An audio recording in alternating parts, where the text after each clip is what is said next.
Hello all. ഇന്നത്തെ സെഷനിൽ നമ്മൾ എടുക്കാൻ പോകുന്നതെന്ന് വെച്ചാൽ സെക്കൻഡ് പാർട്ടാണ്. അതായത് കഴിഞ്ഞ വീഡിയോയിൽ നമ്മൾ chapter 5 the fundamental unit of ലൈഫിൻ്റെ ഒരു ഇൻട്രൊഡക്ഷൻ പാർട്ടാണ് കംപ്ലീറ്റ് ആക്കിയത്. അപ്പോൾ നമുക്ക് ഓരോ ടേംസും കാര്യങ്ങളൊക്കെ പഠിച്ചിരുന്നു. എന്താണ് സെല്ല്, ഒരുപാട് സയൻറ്റിസ്റ്റുകൾ, അങ്ങനത്തെ കാര്യങ്ങളൊക്കെ, അതുപോലെ പല ഡിഫറെൻറ്റ് ടൈപ്സ് ഓഫ് സെൽസുകൾ നമ്മുടെ ബോഡിയിലുണ്ട്. അതിനെക്കുറിച്ചിട്ടൊക്കെ ചെറിയൊരു ഇൻട്രൊഡക്ഷൻ ആയിരുന്നു കഴിഞ്ഞ വീഡിയോയിലുണ്ടായിരുന്നത്. നമുക്ക് ഈ സെഷനിൽ അതിൻ്റെ ബാക്കി എടുക്കാം. Okay, so what is A cell made up of? What is the structural organisation of A cell? എന്തുകൊണ്ടാണ് സെൽ ഉണ്ടാക്കിയേക്കുന്നത്? സെല്ലിൻ്റെ ഓർഗനൈസേഷൻ അല്ലെങ്കിൽ സ്ട്രക്ചറൽ ഓർഗനൈസേഷൻ എന്തൊക്കെ ഞാൻ കഴിഞ്ഞ വീഡിയോയിൽ പറഞ്ഞിരുന്നു. സെൽ ഓർഗനൽസിനെ കുറിച്ചിട്ട് അവർക്ക് സ്പെഷ്യൽ കമ്പോണൻസ് ആണ്. സെല്ലിൻ്റെ ഉള്ളിലത്തെ സ്പെഷ്യൽ കമ്പോണൻസിനെയാണ് ഈ സെൽ ഓർഗനൽസ് എന്ന് പറയുന്നത്. അപ്പോൾ ഇവരെയൊക്കെ കാണണമെങ്കിൽ ഒരു മൈക്രോസ്കോപ്പിൻ്റെ ഉള്ളിൽ വെച്ച് ഒരു സെല്ലിനെ നോക്കുമ്പോൾ ആണ് നമുക്കിതൊക്കെ കാണുള്ളൂ. നമ്മൾ ഏതൊരു സെല്ലായിക്കോട്ടെ ഒരു മൈക്രോസ്കോപ്പിൻ്റെ, ഒരു ഇലക്ട്രോൺ മൈക്രോസ്കോപ്പിൻ്റെ ഉള്ളിൽ കൂടെ ഏതൊരു സെല്ലും വെച്ച് നോക്കിക്കഴിഞ്ഞാൽ നമുക്ക് ഈ പറഞ്ഞ മാതിരി സെൽ ഓർഗനൽസ് ഒക്കെ കാണും. പക്ഷെങ്കിൽ 3 മെയിൻ ഫീച്ചേഴ്സ് നമുക്ക് പെർട്ടിക്കുലർലി കാണാൻ പറ്റും. ആ 3 ഫീച്ചേഴ്സ് ഏതൊക്കെയാണെന്ന് വെച്ചാൽ plasma membrane 1, second 1 nucleus, third 1 cytoplasm. ഞാൻ പറഞ്ഞിരുന്നു സെൽ എന്ന് പറയുമ്പോൾ പലതരത്തിലുണ്ടായിരിക്കാം. Smooth muscle cell, blood cell, nerve cell, bone cell, fat cell, അങ്ങനെ പല സെല്ലുകളും ഉണ്ട്. ഈ ഓരോ സെല്ലുകൾക്കും ഓരോ ഫങ്ഷൻസും ആണ് അല്ലേ? പക്ഷേങ്കിൽ ഇവർക്കൊക്കെ ബേസിക് ആയിട്ടുള്ള 3 ഫീച്ചേഴ്സുകളാണ് ഈ പറഞ്ഞ കാര്യങ്ങൾ. ഏതൊക്കെയാ? Plasma membrane, nucleus, cytoplasm. ഇനി നമുക്ക് ഈ 3 കാര്യങ്ങളാണല്ലോ. ഇവരുടെ സ്പെഷ്യാലിറ്റി എന്ന് വെച്ച് കഴിഞ്ഞാൽ ഒരു സെല്ലിൻ്റെ ഉള്ളിൽ നടക്കുന്ന പല ഫങ്ഷൻസുകളുണ്ടല്ലോ, പല ആക്ടിവിറ്റീസും. ഇപ്പോൾ ഡിവിഷൻ ഓഫ് ലേബർ, അങ്ങനെ കുറേ കാര്യങ്ങൾ ഞാൻ കഴിഞ്ഞ വീഡിയോയിൽ പറഞ്ഞിട്ടുണ്ടായി.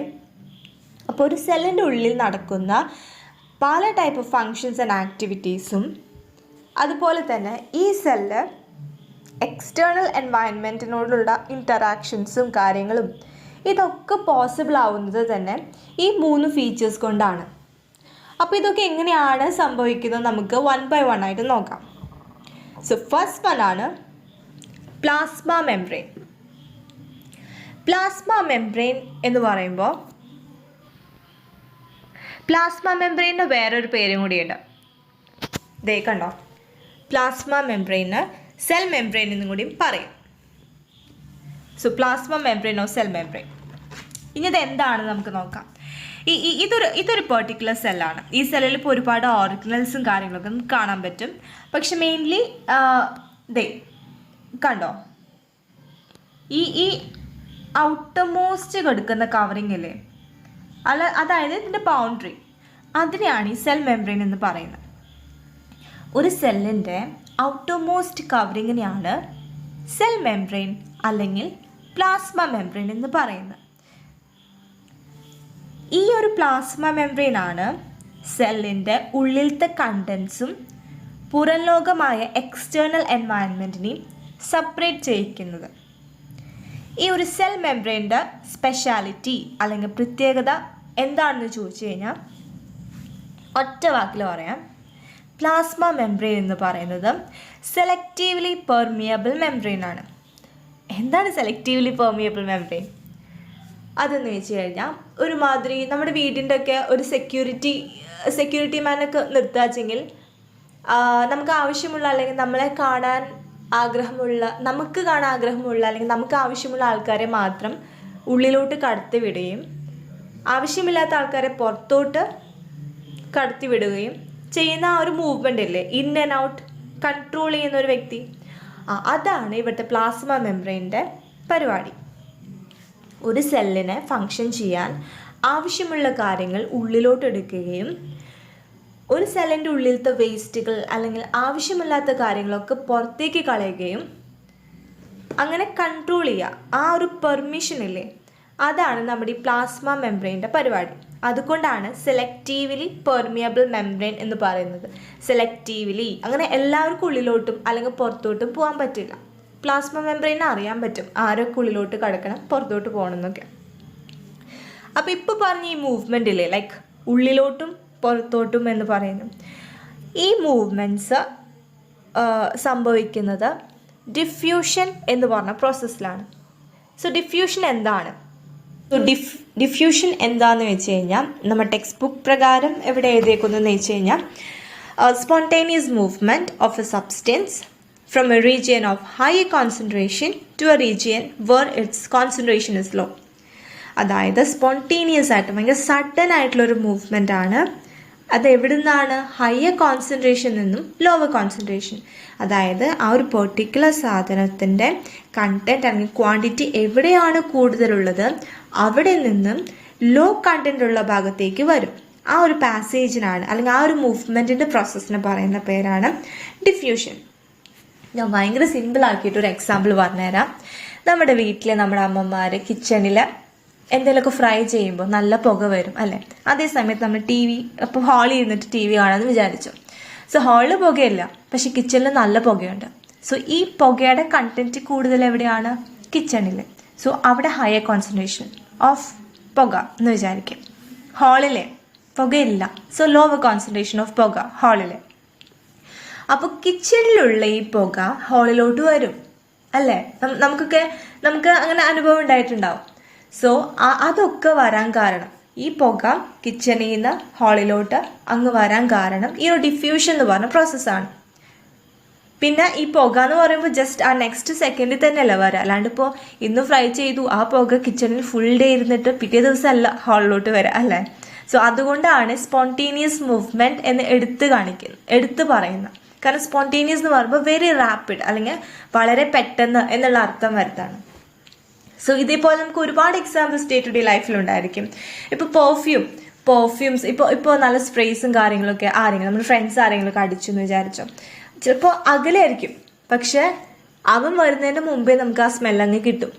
അത് അവൻ്റെ ചുറ്റുവട്ടത്ത് ഈ പെർഫ്യൂമിൻ്റെ പാർട്ടിക്കിൾസ് കൂടുതലുണ്ടായിരിക്കും, പക്ഷെ നമ്മുടെ അവിടെ അവൻ്റെ ആ പെർഫ്യൂമിൻ്റെ കണ്ടന്റ് കുറവാണ്.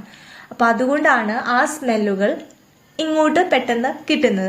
അതേപോലെ തന്നെ സ്മോക്കിങ്, അങ്ങനെ പല പല ഒരുപാട് എക്സാമ്പിൾസ് ഉണ്ട് ഡിഫ്യൂഷന്. അപ്പോൾ ഡിഫ്യൂഷൻ്റെ മീനിങ് മനസ്സിലായില്ലേ?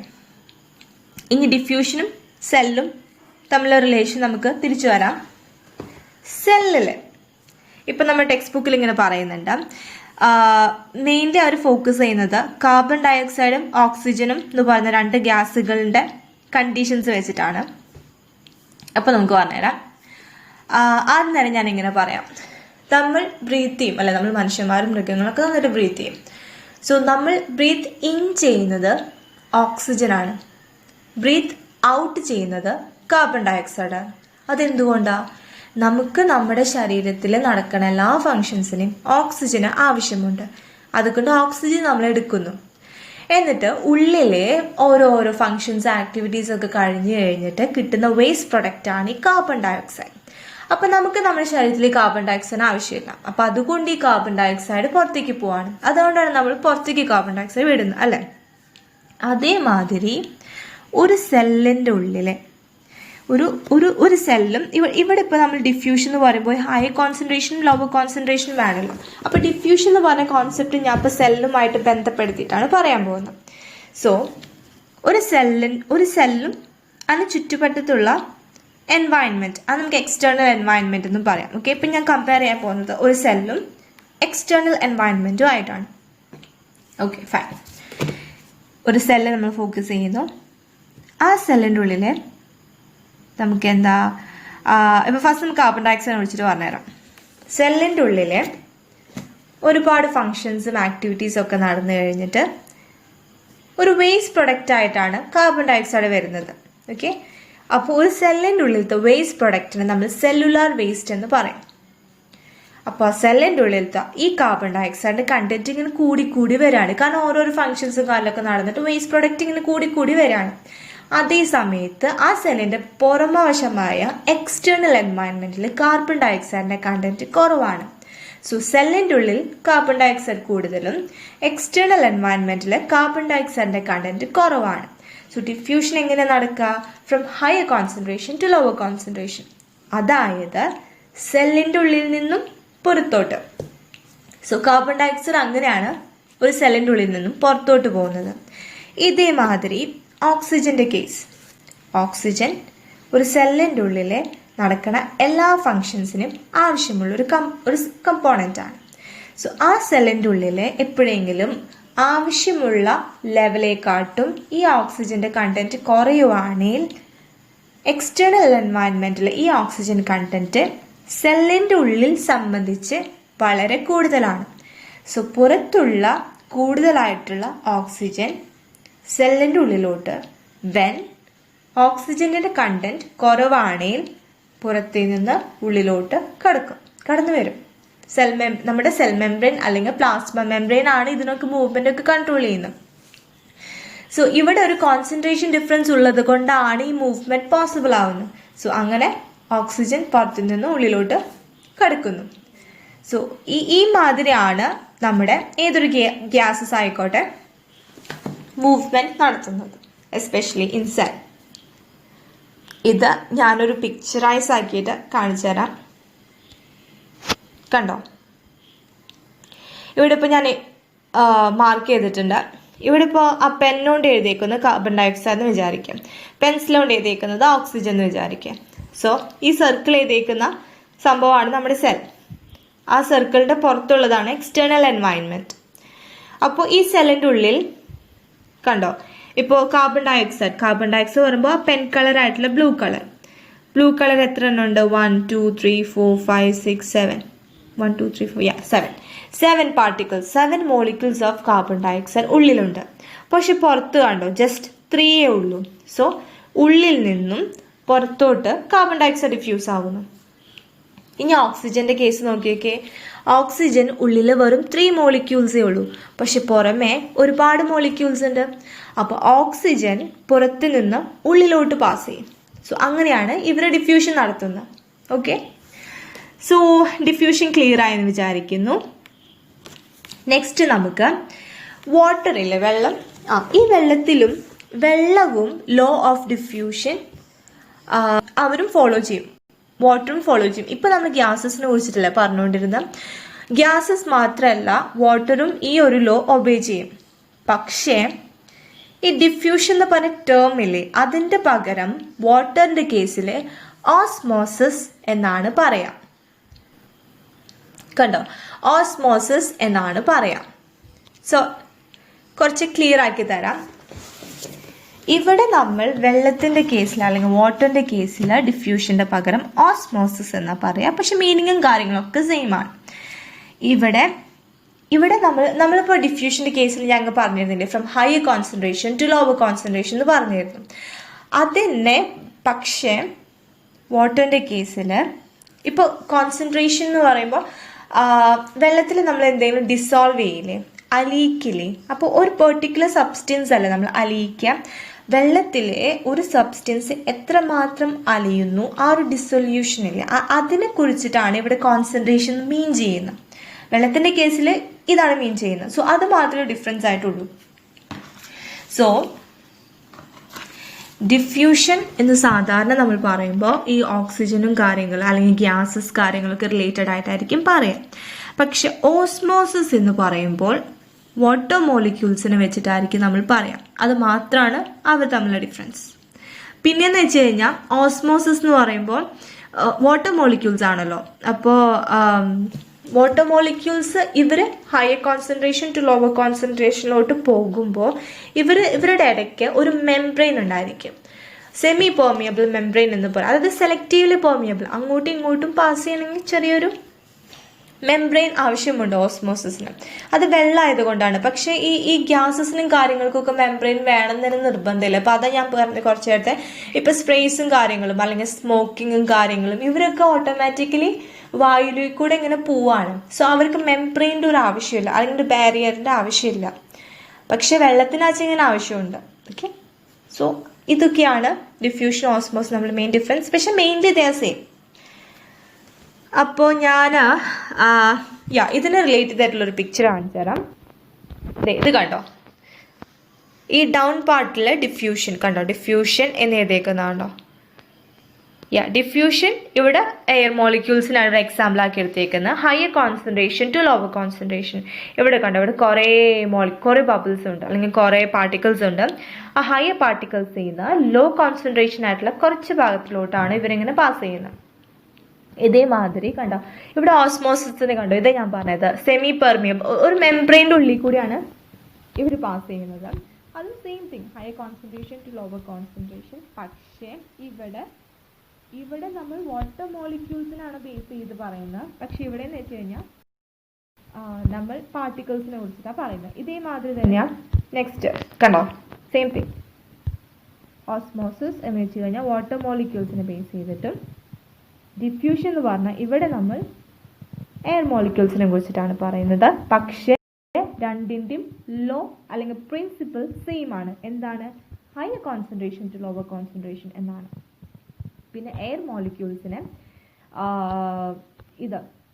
സെമി പെർമിയബിൾ മെംബ്രെയിൻ നിർബന്ധമില്ല. പക്ഷേ നമ്മുടെ സെല്ലിൻ്റെ കേസിൽ ഓക്സിജൻ ഇതൊക്കെ പ്ലാസ്മ മെംബ്രെയിനിൽ കൂടിയാണ് പോകുന്നത്. ഓക്കെ, പക്ഷേ ഈ വാട്ടർ മോളിക്യൂൾസ് ഉണ്ടല്ലോ, വാട്ടർ മോളിക്യൂൾസിന് ഈ ഒരു ഓസ്മോസിസ് നടത്തണമെങ്കിൽ സെമി പെർമിയബിൾ മെംബ്രെയിൻ നിർബന്ധമാണ്. അതേപോലെ തന്നെ ഇത് വേറെ എക്സാമ്പിളാണ്. കണ്ടോ, ഈ ഒരു 2 വെസൽസ് ഉണ്ട്. അതിൽ ഫസ്റ്റത്തെ വെസലിലാച്ചെങ്കിൽ ഇതുണ്ടായിരുന്നു, പാർട്ടിക്കിൾസ് ഉണ്ടായിരുന്നു. മറ്റേ വെസലിലാച്ചെങ്കിൽ അത്രയും പാർട്ടിക്കിൾസ് ഉണ്ടായില്ല. അപ്പോൾ ഇവരിങ്ങോട്ട് പാസ് ചെയ്യാണ്. സോ ഡിഫ്യൂഷൻ ഓസ്മോസിസ് മനസ്സിലായെന്ന് വിചാരിക്കുന്നു. നെക്സ്റ്റ് സെഷനോട്ട് കിടക്കാം.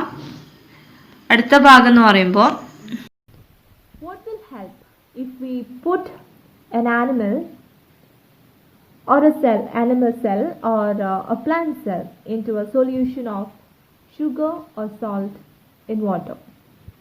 അതായത് ഒരു ഗ്ലാസ് വെള്ളം എടുക്കാം. ഓക്കെ, ഇതാണ് ക്വസ്റ്റ്യൻ. ഒരു ഗ്ലാസ് വെള്ളം എടുക്കാം. ആ വെള്ളത്തിൽ കുറച്ച് ഷുഗറോ സോൾട്ടോ ഇട്ടിട്ട് നന്നായി കലക്കാം. അതിലോട്ട് ഒരു ആനിമൽ സെൽ അല്ലെങ്കിൽ പ്ലാന്റ് സെൽ എന്നൊക്കെ പറയുമ്പോൾ നമ്മുടെ വീട്ടിൽ തന്നെ ചെയ്യാം. ഈ ചെറിയ സവാളയുടെ കഷ്ണോ അല്ലെങ്കിൽ വല്ല പൊട്ടറ്റോയുടെ കഷ്ണോ അതെടുത്തിട്ട് അതിലിടാം. ഇട്ട് കഴിഞ്ഞാലേ എന്താ സംഭവിക്കാന്നാണ് ചോദ്യം. അപ്പോൾ എന്താ സംഭവിക്കാന്ന് വെച്ചാൽ 3 കണ്ടീഷൻസുകൾ ഞാൻ ആദ്യം പറഞ്ഞുതരാം. ഈ 3 കണ്ടീഷനിൽ ഏതെങ്കിലും ഒരു കണ്ടീഷനാണ് മസ്റ്റായിട്ട് നടക്കുക. ഓക്കെ, സോ കണ്ടീഷൻ നമ്പർ 1 ആദ്യം ഞാൻ അത് പറയാം, എന്നിട്ട് ഞാൻ പിക്ചർ കാണിച്ചു തരാം. കണ്ടീഷൻ നമ്പർ 1,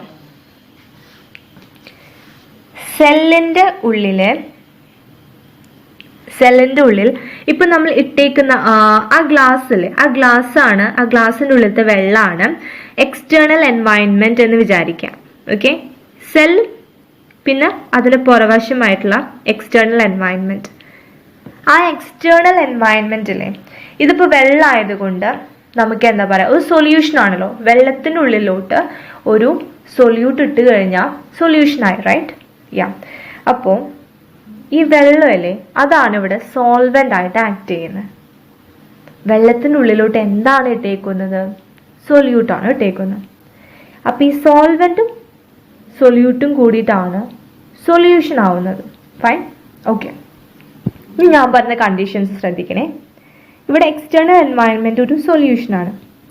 നമ്മൾ ഈ സെല്ലും ഈ സൊല്യൂഷനും തമ്മിൽ ഒരു കൈൻഡ് ഓഫ് കണക്ഷനാണ് ഇപ്പോൾ നമ്മൾ ക്രിയേറ്റ് ചെയ്യാൻ പോകുന്നത്. ഓക്കെ, സോ ഫസ്റ്റ് കേസ്, ആ ഒരു സൊല്യൂഷനിലെ വെള്ളത്തിൻ്റെ കണ്ടന്റ് കൂടുതലാണെന്ന് വിചാരിക്കാം. ഓക്കെ, ആ എക്സ്റ്റേണൽ എൻവയൺമെൻ്റ് ആയി നമ്മളിവിടെ ഡിസ്ക്രൈബ് ചെയ്യുന്നത് സൊല്യൂഷൻ ആയിട്ടാണ്. സോ ഫൈൻ, സൊല്യൂഷനിലെ വാട്ടർ മോളിക്യൂൾസ് കൂടുതലാണെന്ന് വിചാരിക്കാം. അതിന് മീനിങ് എന്താ? അതിലുള്ള ഷുഗറോ അല്ലെങ്കിൽ സോൾട്ടോ അവരെയാണ് നമ്മൾ സൊല്യൂട്ട് എന്ന് പറഞ്ഞേക്കുന്നത്. അവിടെ കണ്ടന്റ് കുറവായതുകൊണ്ടാണല്ലോ വെള്ളം കൂടുതലായിട്ട് നിൽക്കുന്നത്. അപ്പോൾ സൊല്യൂഷനിലെ വാട്ടർ കണ്ടന്റ് കൂടുതലാണ്, പക്ഷേ സെല്ലിലെ വാട്ടർ കണ്ടന്റ് കുറവാണെന്ന് വിചാരിച്ചു. അപ്പോൾ എന്താ സംഭവിക്കുക? ഇവിടെ ഓസ്മോസിസ് സംഭവിക്കില്ലേ? എവിടുന്ന് ടു എവിടേക്കാണ് പോവാം? പുറത്ത് വെള്ളം കൂടുതലാണ്, സോ പുറത്ത് നിന്ന് ഉള്ളിലോട്ട് ഈ വാട്ടർ മോളിക്യൂൾസ് പോവും അല്ലേ? അപ്പം എന്ത് സംഭവിക്കുക? ഈ സെല്ലിൻ്റെ ഉള്ളിലോട്ട് വെള്ളം ഇങ്ങനെ കയറി കയറി പോകുമ്പോൾ ഈ സെല്ലിൻ്റെ സൈസ് അങ്ങ് കൂടും അല്ലേ? ആ സൈസ് അങ്ങ് കൂടുമ്പോൾ എന്താ സംഭവിക്കുക? അതങ്ങ് വീർത്ത് വരാണ്. ഈ ബലൂണിൻ്റെ ഉള്ളിലൊക്കെ നമ്മൾ വെള്ളം വീർപ്പിക്കില്ലേ? വെള്ളം ഒഴിക്കുമ്പോൾ ബലൂൺ ഇങ്ങ് വീർക്കില്ലേ? ആ സെയിം തിങ് ആണ് അവിടെ വരുന്നത്. സോ ഇത്രയേ ഉള്ളൂ കാര്യം. വെള്ളത്തിൻ്റെ കണ്ടൻറ്റ് കൂടുതലും ഈ സൊല്യൂട്ടിൻ്റെ കണ്ടൻറ്റ് കുറവും എന്നുള്ള ഈ സൊല്യൂഷനില്ലേ, ആ സൊല്യൂഷൻ്റെ പേര് പറയും ഹൈപ്പോട്ടോണിക് സൊല്യൂഷൻ. ഒരു സൊല്യൂഷന് പേര് എപ്പോഴും ഇടുന്നത് ആ സൊല്യൂഷൻ്റെ ഉള്ളിലെ നമ്മൾ ആഡ് ചെയ്യുന്ന സബ്സ്റ്റൻസിൽ, ഇവിടെ സോൾട്ടും ഷുഗറല്ല ആഡ് ചെയ്ത്, അതിൻ്റെ കണ്ടൻറ്റ് വെച്ചിട്ടാണ്. ഇവിടെ ഇപ്പം ഞാൻ പറഞ്ഞു ഈ ഒരു കേസിൽ ഷുഗർ അഥവാ സോൾട്ട് ഏതെങ്കിലും ഒന്ന് കണ്ടൻറ്റ് കുറവാണെന്ന് ഞാൻ പറഞ്ഞു, അതുകൊണ്ടാണ് വാട്ടർ കണ്ടൻറ്റ് കൂടിയത്. സോ ഇവിടെ ആ ഇട്ടേക്കുന്ന സംഭവം കുറവായതുകൊണ്ട് ഈ സൊല്യൂഷൻ്റെ പേര് ഹൈപ്പോട്ടോണിക് സൊല്യൂഷൻ എന്ന് പറയും. ഹൈപ്പോ എന്ന് വെച്ച് കഴിഞ്ഞാൽ ലോ എന്നാണ്, ഓക്കെ. ടോണിക് എന്ന് വെച്ച് കഴിഞ്ഞാൽ സ്ട്രെങ്ത് എന്നാണ്. സോ എപ്പോഴും സൊല്യൂഷൻ്റെ പേര് പറയാം നമ്മുടെ സൊല്യൂട്ടിൻ്റെ കണ്ടൻറ്റ് വെച്ചിട്ടാണ്. ആദ്യം ഇങ്ങനെ പറയാം. നമുക്ക് സൊല്യൂഷൻ എന്ന് പറയുമ്പോൾ ഇവിടെ ഇപ്പോൾ ബേസിക്കലി 3 ടൈപ്സ് ഓഫ് സൊല്യൂഷൻസിനാണ് ഞാൻ പരിചയപ്പെടുത്തി തരാൻ പോകുന്നത്.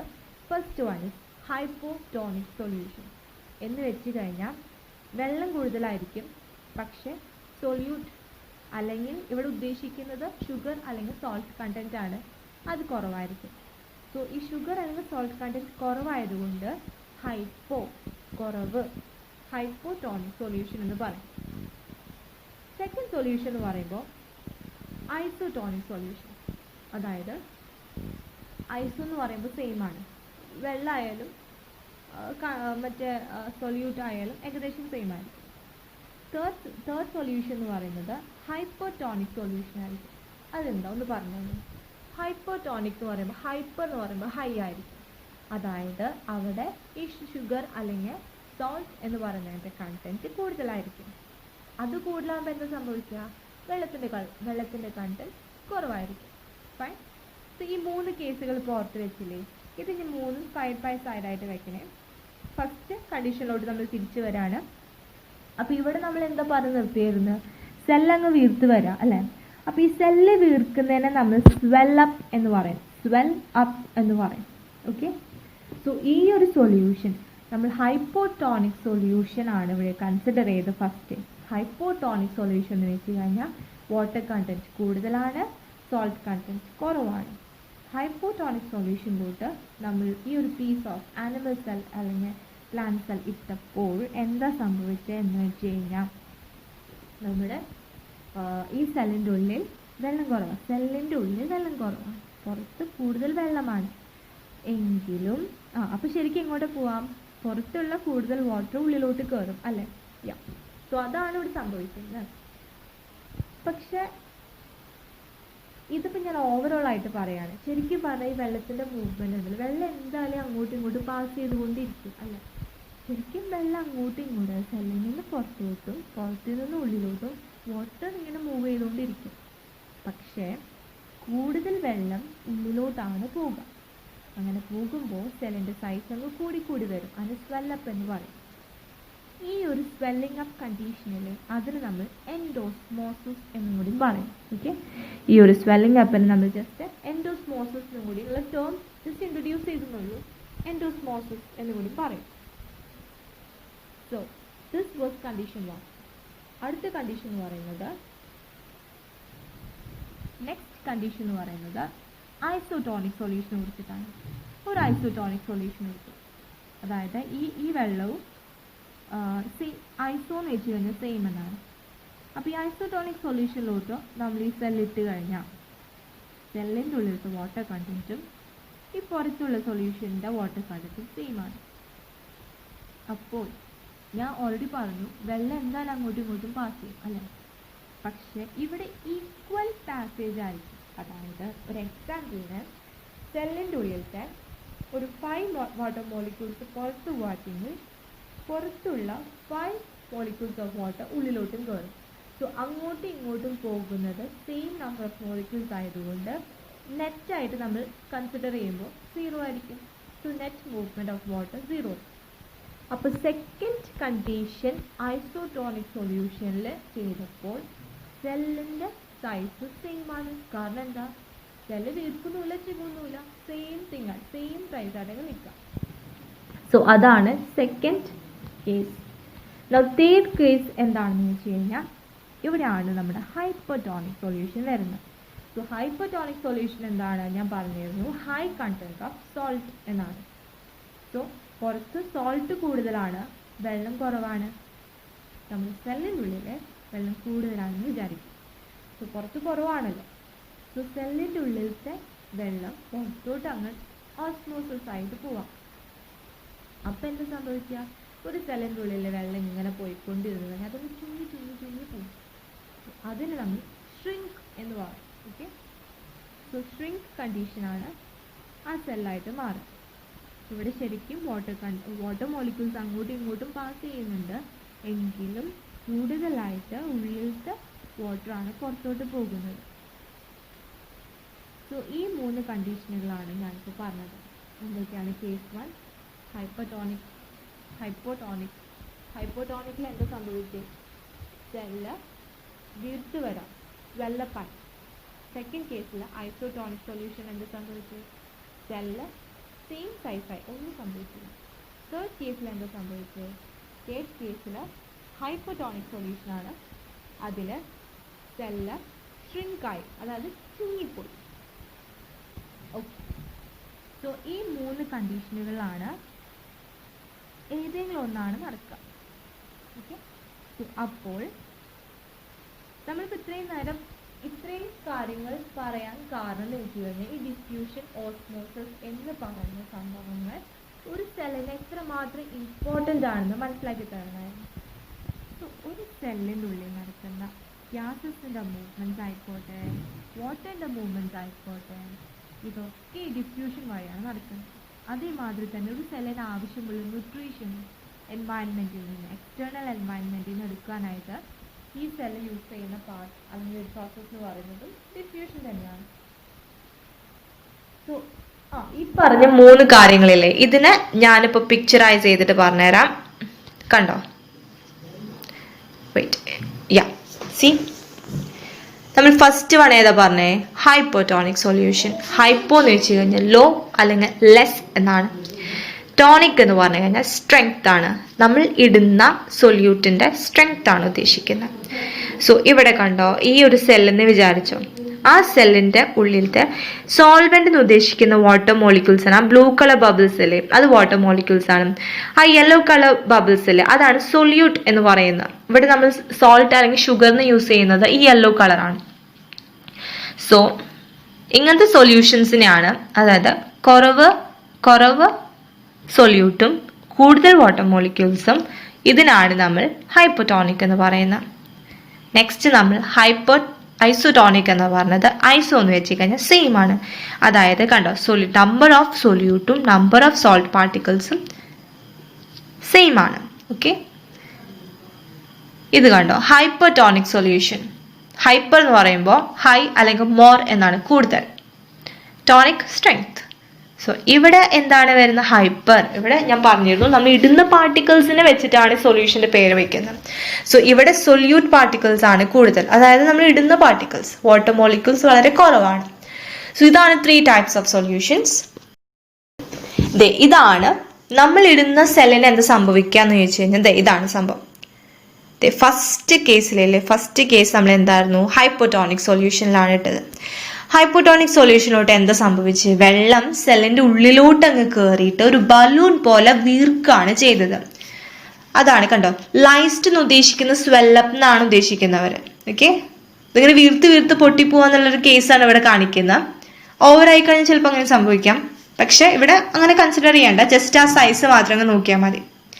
സെക്കൻഡ് കേസ് നമ്മൾ എന്താ, ഐസോട്ടോണിക് സൊല്യൂഷൻ. അതായത് വെള്ളം ഉള്ളിലോട്ടും പുറത്തോട്ടും ഒരേപോലെ പോകുന്നതുകൊണ്ട് തന്നെ നോർമൽ അല്ലെങ്കിൽ സെയിം സൈസ് ആയിട്ട് അങ്ങ് ഇരിക്കും. നെക്സ്റ്റ് കേസ് എന്താ പറഞ്ഞത് നമ്മൾ ഹൈപ്പർട്ടോണിക് സൊല്യൂഷൻ, അതായത് ഷ്രിങ്ക് എന്ന് പറഞ്ഞ വേർഡിനെ വേറെ നമ്മൾ ഷ്രിവൽഡ് എന്നും കൂടി പറയും. ഷ്രിങ്ക് യൂസ് ചെയ്താൽ മതി, ഓക്കെ. ബട്ട് ഷ്രിവൽഡ് എന്ന് വെച്ചാലും ഷ്രിങ്ക് തന്നെയാണ് മീനിങ്. സോ ഇത് കണ്ടോ, വെള്ളം പുറത്തോട്ട് പോകുമ്പോൾ അതങ്ങ് ചുങ്ങിപ്പോയി ഹൈപ്പർട്ടോണിക് സൊല്യൂഷനിൽ. സോ ഈ മൂന്നെണ്ണമാണ് ഈ 3 ടൈപ്സ് ഓഫ് സൊല്യൂഷനിലെ ഒരു സെല്ല് ഇട്ട് കഴിഞ്ഞാൽ പല രീതിക്കുമാണ് ഒരു സെല്ല് റിയാക്ട് ചെയ്യുന്നത്. സോ ആ ഭാഗം കഴിഞ്ഞു. സോ ഇത്രയും നേരം നമ്മൾ ഡിസ്കസ് ചെയ്തേക്കുന്നത് പ്ലാസ്മ മെംബ്രെയിനെ കുറിച്ചിട്ടായിരുന്നു അല്ലെ. നമ്മൾ ഇത്രയും നേരം ഡിസ്കസ് ചെയ്തത് പ്ലാസ്മ മെംബ്രെയിനെ കുറിച്ചിട്ടായിരുന്നു. 3 മെയിൻ ഫീച്ചേഴ്സിനെ കുറിച്ചിട്ടാണ് നമ്മൾ സെല്ലിന് പറഞ്ഞിരുന്നത്. First one is plasma membrane, second one is nucleus, third one is cytoplasm. അതിൽ ഫസ്റ്റ് വൺ ആയിട്ടുള്ള plasma membrane, the outer most covering of A cell, അതാണ് പ്ലാസ്മ മെംബ്രെയിൻ. അതിനെ കുറിച്ച് നമ്മൾ ഇത്രയും ഡിസ്കസ് ചെയ്തുകൊണ്ടിരുന്നത്. അതിന്റെ സ്പെഷ്യാലിറ്റീസ് എന്തൊക്കെയാണ്? അത് സെലക്റ്റീവ്ലി പെർമിയബിൾ ആണ് പറഞ്ഞിരുന്നു അല്ലെ, സെലക്റ്റീവ്ലി പെർമിയബിൾ ആയിരുന്നു. പിന്നെ നെക്സ്റ്റ് വന്നു വെച്ച് കഴിഞ്ഞാൽ ഫ്ലെക്സിബിൾ ആണ്. നമ്മുടെ പ്ലാസ്മ മെംബ്രെയിൻ അല്ലെങ്കിൽ സെൽ മെംബ്രെയിൻ എന്ന് പറയുന്ന ആ ഒരു സെല്ലിന്റെ കമ്പോണന്റ് ഫ്ലെക്സിബിൾ ആണ്. സോ എന്തുകൊണ്ട് ഫ്ലെക്സിബിൾ എന്ന് പറയുമ്പോൾ നമുക്ക് മനസ്സിലാവും. കാരണം ഒരു ബലൂൺ പോലെ വീർക്കാനും ചുങ്ങാനും പറ്റണമെങ്കിൽ അതിന്റെ ഔട്ടർ മോസ്റ്റ് ആ ഒരു മെംബ്രെയിൻ എന്തായാലും ഫ്ലെക്സിബിൾ ആണ് അല്ലെ. അതുകൊണ്ടാണല്ലോ സ്വെല്ലും ഷ്രിങ്കും ഒരു സെൽ ചെയ്യാൻ പറ്റുന്നത്. പിന്നീട് എന്ന് വെച്ച് കഴിഞ്ഞാൽ the third point is plasma membrane lipids and proteins എന്ന് പറയുന്ന ഓർഗാനിക് സബ്സ്റ്റൻസുകളാണ് കൊണ്ടാണ് ഉണ്ടാക്കിയേക്കുന്നത്. So what are plasma membrane made up of എന്ന് ആരെങ്കിലും ചോദിച്ചു കഴിഞ്ഞാൽ നിങ്ങൾ പറയണം ലിപ്പിഡ്സും പ്രോട്ടീൻസും കൊണ്ടാണ് നമ്മുടെ പ്ലാസ്മ മെംബ്രെയിൻ ഉണ്ടാക്കിയേക്കുന്നത്. ഇനി ഈ പറഞ്ഞ നമ്മുടെ പ്ലാസ്മ മെംബ്രെയിന്റെ സ്ട്രക്ചർ ഉണ്ടല്ലോ, അത് ഇലക്ട്രോൺ മൈക്രോസ്കോപ്പിൽ കൂടെ വെച്ച് നോക്കിക്കഴിഞ്ഞാൽ നമുക്ക് ക്ലിയർ ആയിട്ട് അങ്ങ് കാണാൻ പറ്റും. സോ അങ്ങനെ നോക്കിക്കഴിഞ്ഞാൽ നമുക്കിങ്ങനെ കാണാന്ന് വെച്ച് കഴിഞ്ഞാൽ ഇതേമാതിരി സ്ട്രക്ചർ ആയിരിക്കും. കണ്ടോ, ഒരു ഡബിൾ ലെയർ സ്ട്രക്ചർ ആണ് നമ്മുടെ പ്ലാസ്മ മെംബ്രെയിൻ. ലിപ്പിഡ്സും പ്രോട്ടീൻസും കൊണ്ടാണ് അവർ ഉണ്ടാക്കിയേക്കുന്നത്. ഇലക്ട്രോൺ മൈക്രോസ്കോപ്പിന്റെ ഉള്ളിൽ കൂടെ നോക്കിക്കഴിഞ്ഞാൽ പ്ലാസ്മ മെംബ്രെയിന്റെ സ്ട്രക്ചർ നമുക്ക് ഇതുമാതിരി ആയിരിക്കും കാണാൻ പറ്റുക. സോ ഇന്നത്തെ സെഷനിൽ നമ്മൾ പ്ലാസ്മ മെംബ്രെയിനെ കുറിച്ചിട്ടാണ് പറഞ്ഞിരിക്കുന്നത്. നെക്സ്റ്റ് വീഡിയോയില് അടുത്ത ടോപ്പിക്കായിട്ടും വരാം. അപ്പൊ ഇത്രയും കാര്യങ്ങൾ മനസ്സിലായെന്ന് വിചാരിക്കുന്നു.